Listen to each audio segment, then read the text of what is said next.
Hi, welcome to SLW Podcast. In today's episode, we're talking about a different part of Jessica's story, a part most people never see. This was a season where she was searching for connection, chasing belonging, and running from the wounds she didn't know she had. It's raw, it's human, and it's a turning point that reshaped her life. We're going to talk about what she chased, what broke her, and the night everything shifted. The moment where God didn't show up in a church building, but in a car. When she was at her lowest and least worthy in her own eyes. This isn't a story about perfection. It's about pursuit. And it's about love that found her after religion failed her. Jessica, thank you for being willing to share. Thank you for being willing to share today. Yeah. I know this is a sensitive part of your life and something that you haven't shared with most people. Yeah. So let's start out with the connection that you were searching for when you were working at Hooters and Mellow Mushroom. Where were you at in your life during that time? I was partying a good bit and this is really hard.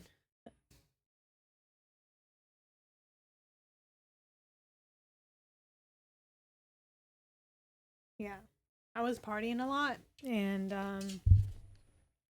still doing psychedelics and smoking a lot of weed and just trying to search for a spiritual connection with any other being outside of like this world. And also I I wanted to be loved. That was the biggest thing for me. Did you feel like those friends that you were surrounding yourself with cared about you? I think I was so naive. I just believed that everybody thought the best for me or wanted the best for me. And yeah, so I assumed they loved me, and I assumed they were my friends and had my best interest in mind. I think I was just searching for a place that I just fit in. And so I would just shift and mold to the environment, whatever was easiest at the time. And a lot of people were doing psychedelics, so introduced to them more so at Mellow Mushroom versus Hooters. But I had a couple experience with like acid and stuff back then. But I just was never satisfied. I was always like searching for the next thing. And I started talking to a guy named Ziggy, and I met him at Hooters because he worked there. He was just outgoing and fun. He wasn't attractive. Like, I wasn't physically attracted to him, but he showed interest in me. So I figured, like, oh, well, we can date or whatever, you know? Mm-hmm. And I actually found out while we were dating that he had this girlfriend the whole time. And I was, like, absolutely devastated because, like, he made me feel special, you know? Mm-hmm. Would cut jokes and it was funny. And, like, Where's he at? he actually, I'm just kidding. he actually passed away. No. He drug overdose. Oh my gosh. That's crazy. Because he was really struggling back and forth with stuff. So when I found that out, I was like, oh my God. Yeah. It was weird. It was too close, too familiar, you know? Yeah. Especially for a friend. I think he passed away when he was like 23, like so young. Yeah. I connected with him also because he talked about growing up in church. There was just a few similarities, not a whole lot, but I was just wanting to be loved. So any interest, I was like, yeah, we can try to make this work, you know? So during that time, would you say you felt broken? Yeah. I felt like I was just constantly searching all the time for like belonging. And like I stopped hanging out with my sister and stepsister as much. My stepsister that sounds like broke up with us, like me and my sister, because we were like the gang or whatever, me, Uh-huh. her, and Courtney. She's like, I really feel like I need to get closer to Austin, her brother. like we did here, because I want to like, and we're like, no, or whatever. And so I think that kind of devastated me and Courtney, and then me and Courtney kind of went in different directions for a little while, which shouldn't be surprising, but that's kind of what drugs do. You just kind of Going wherever the drugs are. yeah, or wherever they're The fun leading you. times. Yeah.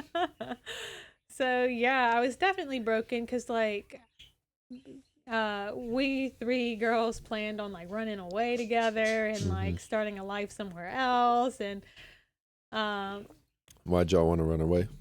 just the religious control, and we were just tired of. We wanted Y'all were something still different. living at your mom's house whenever Yeah. all this was going on.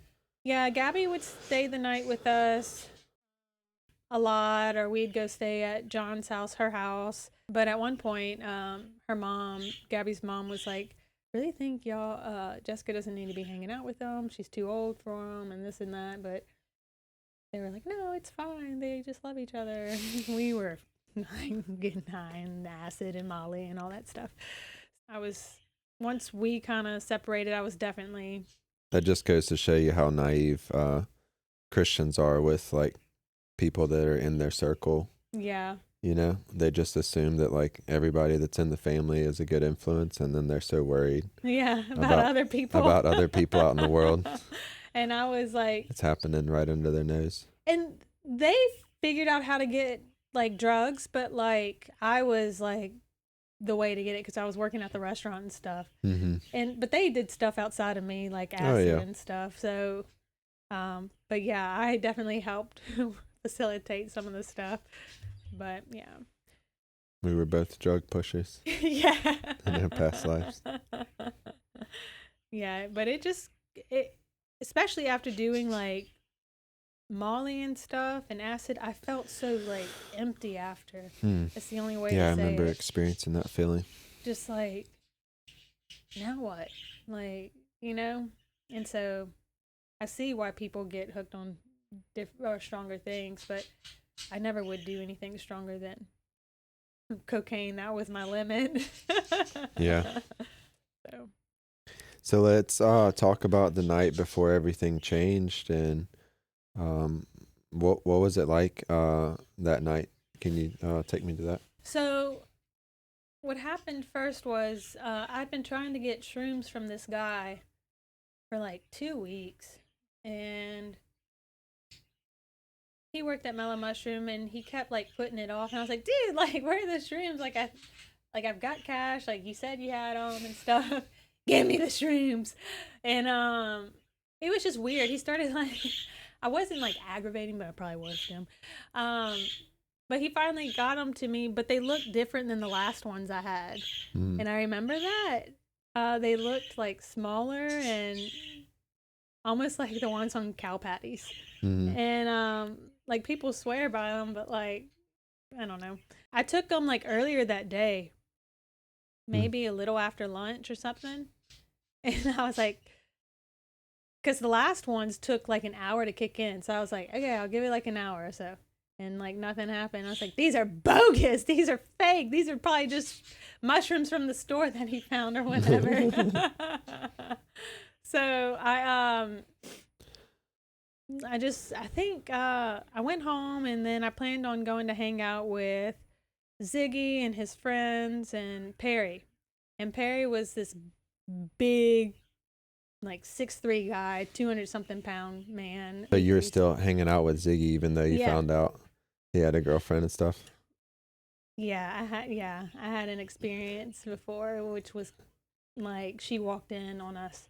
Yeah, that was pretty embarrassing. That just goes to show you like how low your self-esteem was then, you know. It was sad, and I had no idea that he was dating her. And so when I found that out, I was like, I would never want to do that to somebody. Yeah.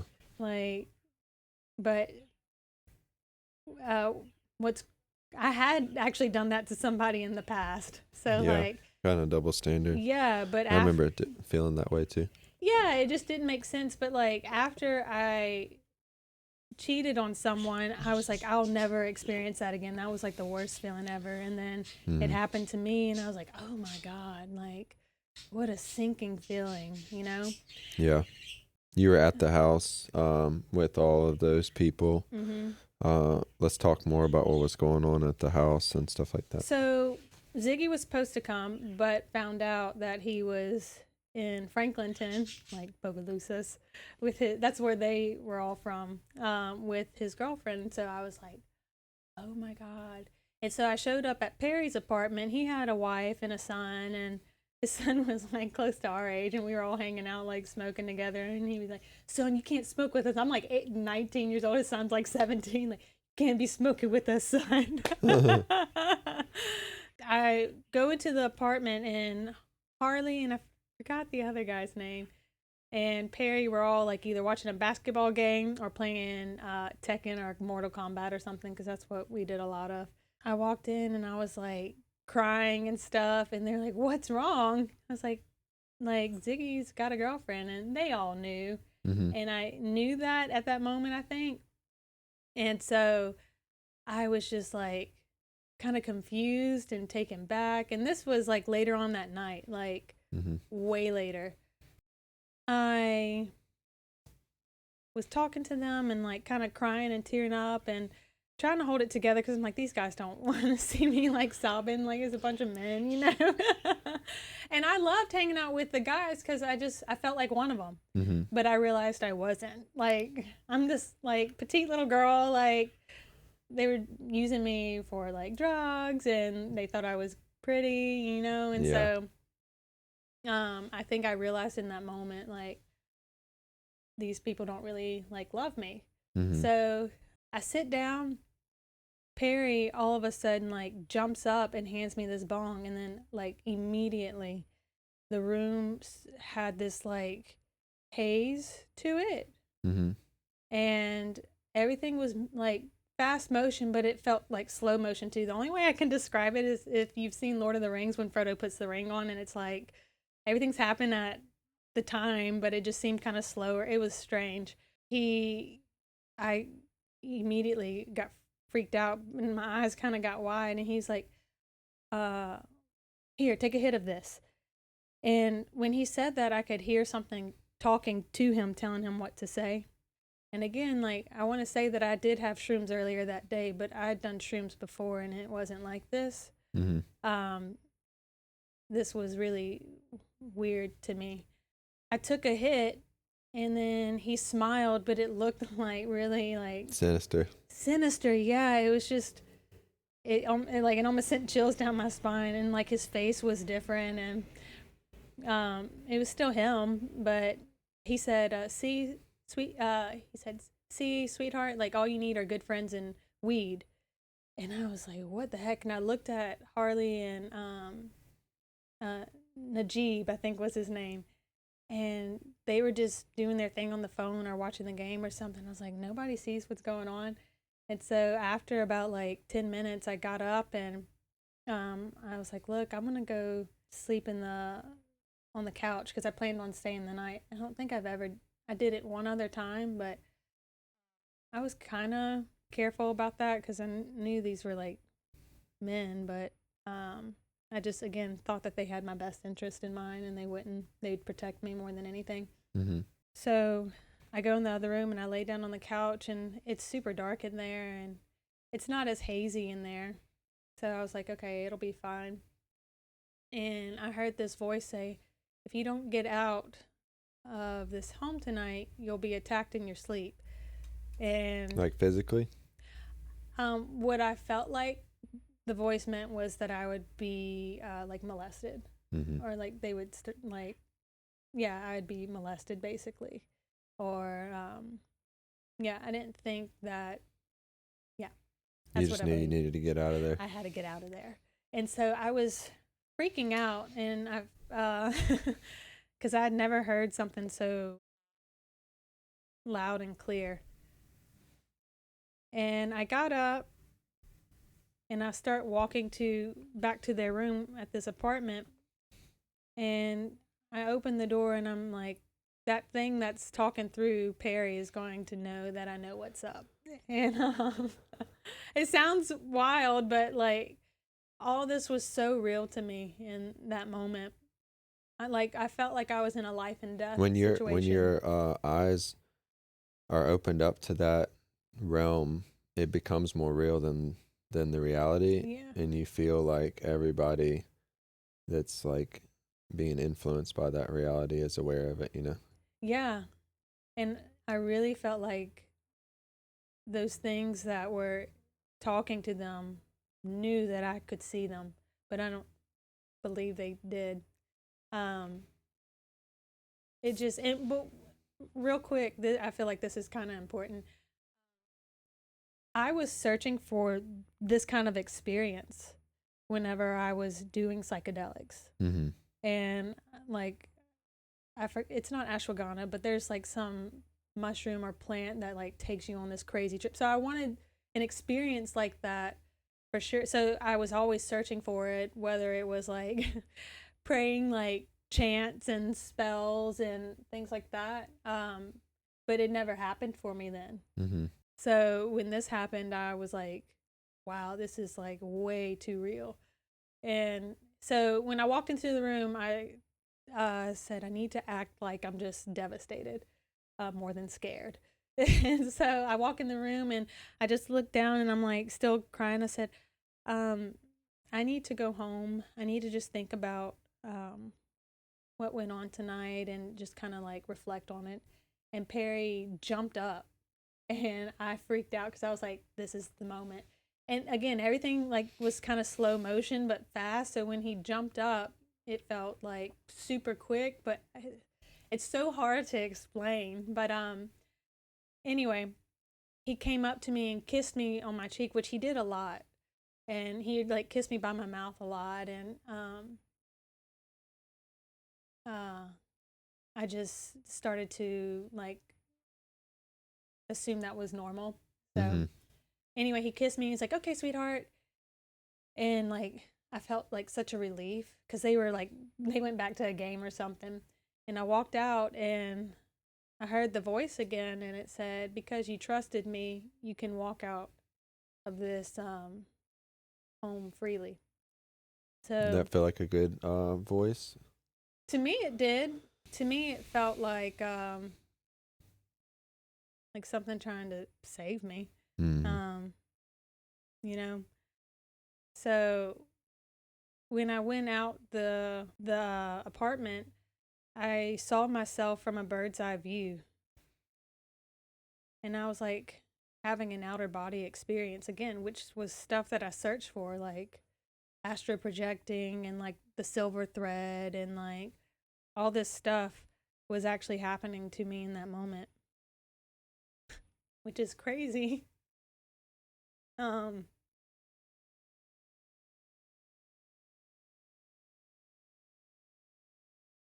but it didn't compare to like what I'm about to like share. So Mm-hmm. I see myself from this like bird's eye view, and I'm walking down the stairs, and the voice said, "You've been running from me for a long time," but it felt very fatherly.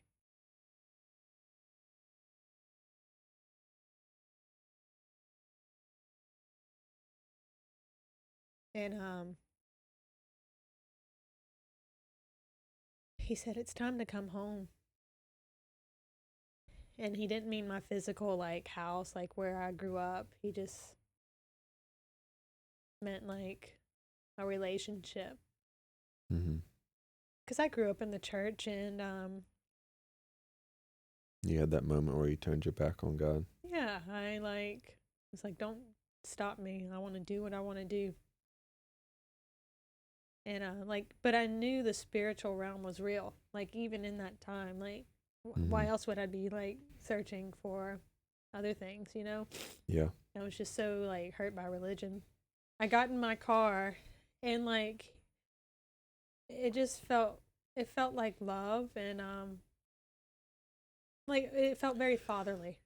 Would you say that that was the first time that you'd experienced love, like actual love, Yeah, instead of being judged? Yeah.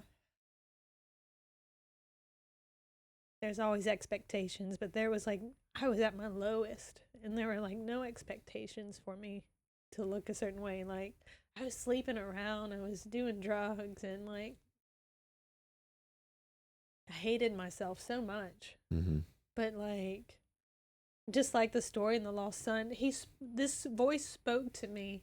God spoke to me how I understood, which was in religious terms. Mm, yeah, he does And that. like, he He related meets you with where me. you're at. Yeah, like, and I was brought up in religion, so he used stories that I knew what they, like, I knew what they meant. Yeah. So when Any good, caring person would try to meet you where you're at to be relatable yeah, if he wanted you to know that he cared about you, you know? yeah, and that's what he did. So he told me I was like the lost son, which the story was the son had this big inheritance. He spent it wildly, and then at his lowest point, he said, "Well, I'll just serve at my father's house. I won't even be his son." And the father welcomed him with open arms and like ran to the son, Mm-hmm. which that story meant a lot to me, which was crazy. There was a song I used to listen to growing up, which was that story. So he used it, even if it was religious or how it was taught was religious. He still used it, and it meant a lot to me.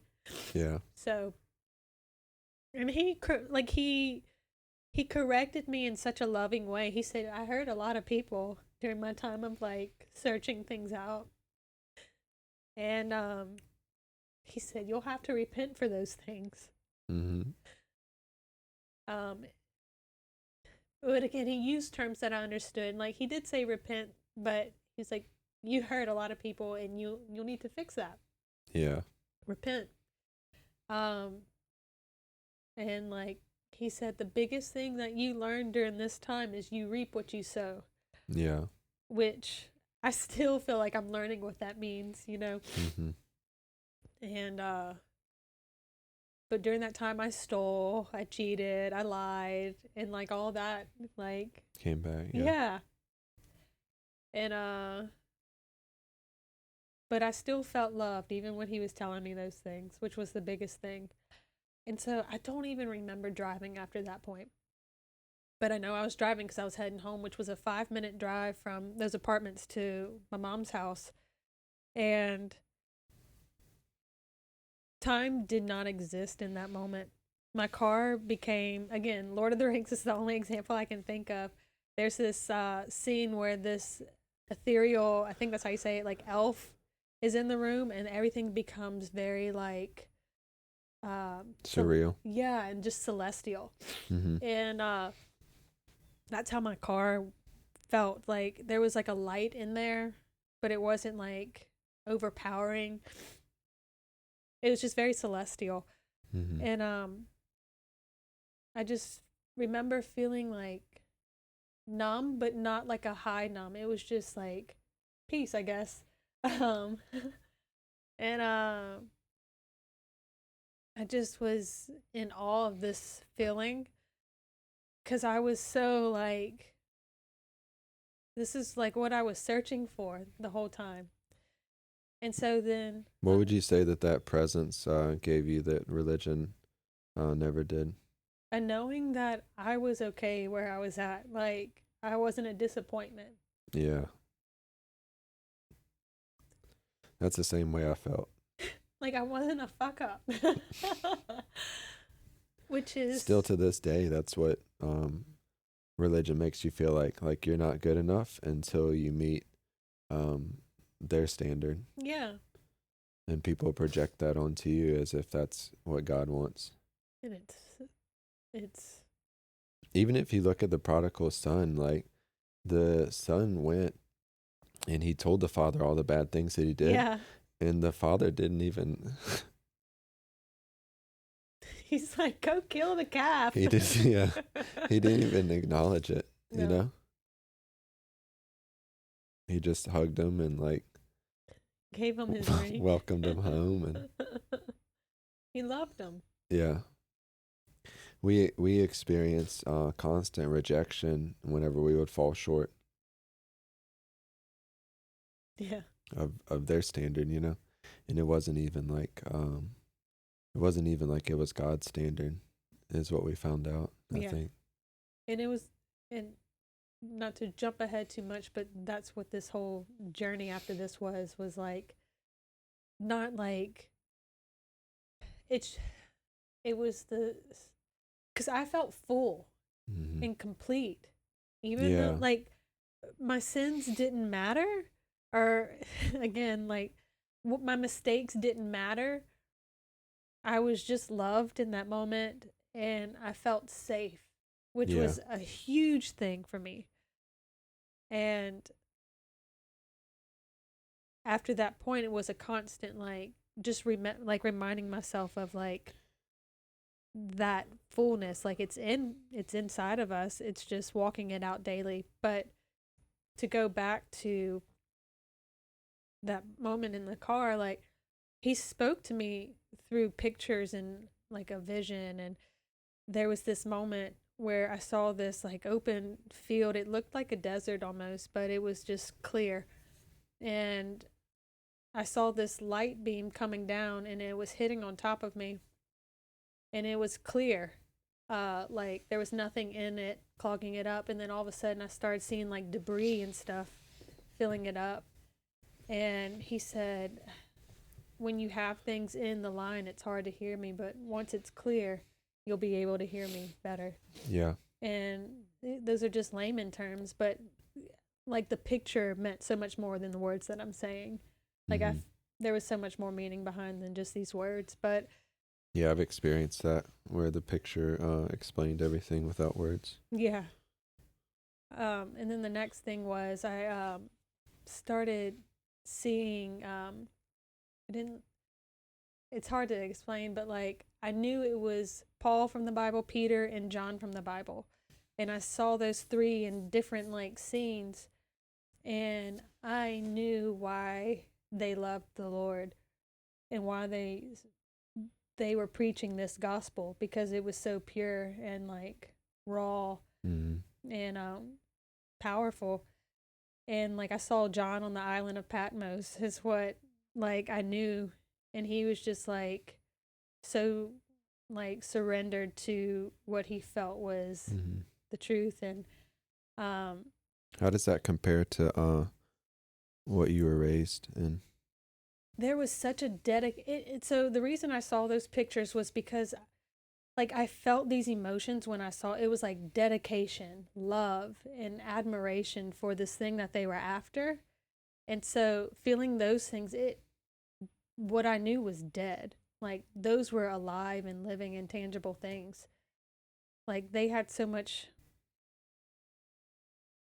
meaning to them. Like it just, I was like, this is why they loved him. Like this feeling, like they just knew he loved them. Hmm.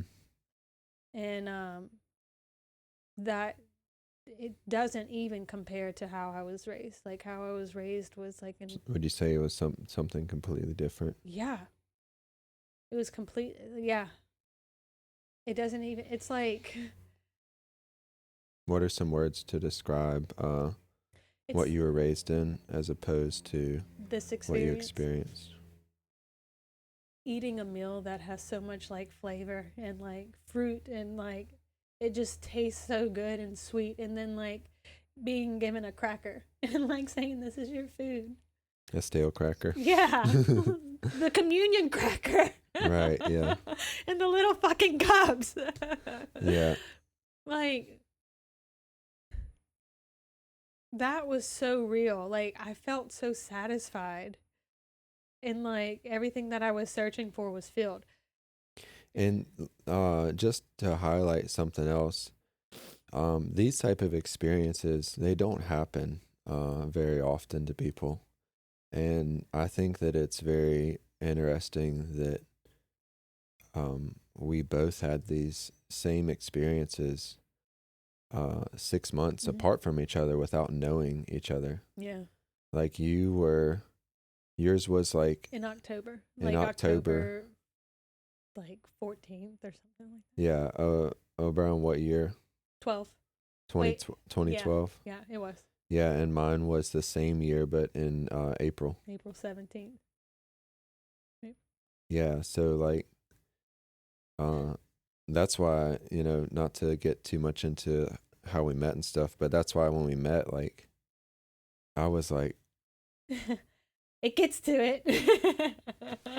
what are the odds, Like That's why, like, I that's could. why when I was telling you that story at the church, about what happened to me, I was like, I've never met anybody my I entire know. life that had a similar experience. Whenever and we can get here because this was why I was so blown away by you. Because when you were telling me your story, like, I felt that same feeling as I did in the car, like just love and like it was truth and It attracts you to somebody in a way that, like, sexual attraction can never compare to it was either. not even like that. I was just so blown away that you had experienced God in a similar, not the same, but similar way where you just felt his love and it was so passionate. Yeah.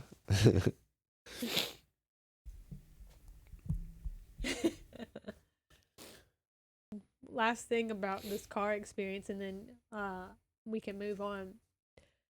After like seeing those things, I knew that if I had this knowing if I'd say something, I knew the voice would come back and say something back to me, but it would be that he'd have to go. Like all this, I just had this knowing the whole time. We were so connected Yeah. that like before I even spoke, he knew what I was going to say and answered it. But Hmm. like those thoughts it was just, it, it was so surreal. So I said out loud, God, you're so real. And he told me he had to go. And it didn't mean that he had to leave me, Yeah. but this presence was about to come out of my car. Yeah. That's the only way to describe it. And I begged him. I said, please don't leave. Just take me with you. Like, I don't want to be here anymore. Like, I just want to be with you. Like, after experiencing this, Yeah. what could compare to that? Like, and I knew if he wanted to, he could take me. Yeah. That's what Paul actually experienced whenever he said to live as Christ and to die as gain. Yeah.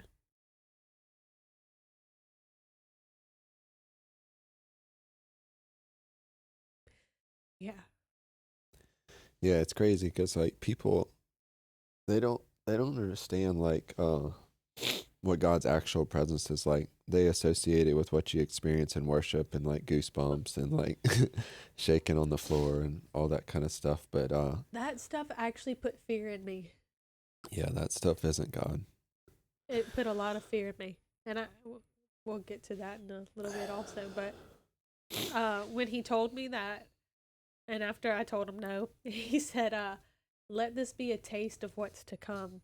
And as soon as he finished that word, the presence left my car. Yeah. And I just started wailing and weeping and out of like healing because like there was all this stuff in me that was like so broken and I was just made like whole basically.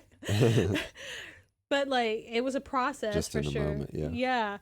And so I started taking out all my piercings that I had, and I get nothing wrong with piercings, but for me, I was doing it to say "fuck you, mom," "fuck you," like religious people. Like I'm gonna get my tongue pierced and all this stuff done, and uh, Yeah, religion creates all those standards and then makes you want to break them yeah, and because they're trying to bind you to keep you from being free. yeah.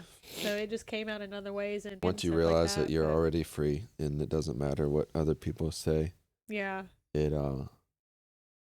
you don't need all those things to be free. no, and that's what I realized, and I didn't miss those things, but I kept my nose ring because I had always just wanted a nose ring, Hmm. like, and but after saying no to that, I got everything but that basically, which is weird, but anyway, so that was that experience, and Not long after that, the voice told me that uh, people would try to come back into my life, like old boyfriends and friends and things like that. And it was hard for about 2 weeks. Mm-hmm. And I had slept with someone after that, and even after So that, did I. It's like the way I explain it is like it's a habit yeah, and like a familiarity, and but like once you have that experience, like I didn't want it. you don't want it anymore, but you just do it out of habit, and Yeah, then afterwards you're like, that was empty. I wasn't really No, it as was good as that other stuff. no, it wasn't. And like I partied, and for 2 weeks it was hard. And like every night I had like these crazy ass dreams of like, and I would see stuff too, like kind of like I saw that night. Yeah, you were tormented for what, like a week or No, something? it like the voice said for 2 weeks this is coming like it's gonna happen. You had like um itching like in your bed or something? Yes, I got these bugs that started biting. Not chiggers, scabies. Hmm. Like one thing after the next started happening to me.